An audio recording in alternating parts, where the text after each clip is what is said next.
A Jacksonville man just marked the third anniversary of his father's death at the hands of a drunken driver. It was back April 22nd, 2007.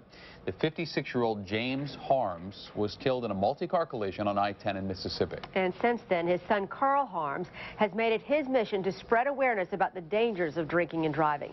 First Coast News' Jennifer Lindgren spoke with him today. And Jen, what does he hope to achieve here?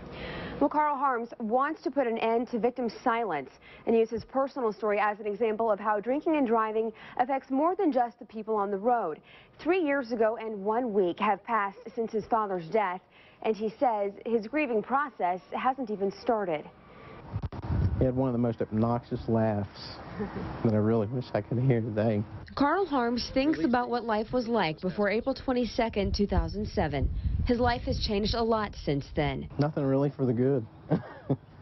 3 years ago last week, his dad, James Harms, was killed in a car crash on I-10 near Gulfport, Mississippi. James was moving from his house across the street from Carl's to Louisiana to live with his daughter. He was just 85 miles from his destination when he was hit.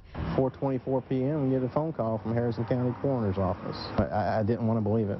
Police arrested a 21-year-old Biloxi woman, Alicia Carmack, for felony DUI causing death and for fleeing the scene. Carmack is serving a 10-year prison sentence for her actions. It's a big void.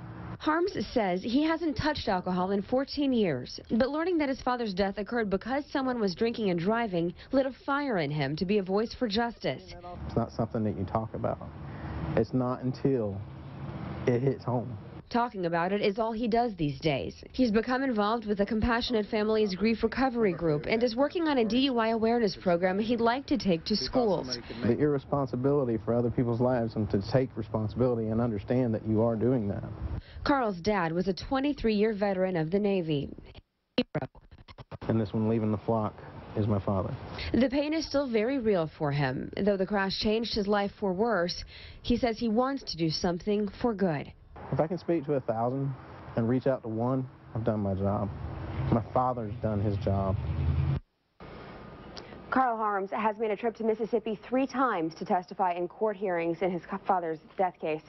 He has his father's ashes that he plans to bury at the Jacksonville National Cemetery, but he vows that he won't do that until he feels he has made an impact in the fight against drinking and driving on behalf of his dad. So he's really taken up a worthy cause here. Yeah, good for him. Thank you. Tough. All right, Jen, thanks very much.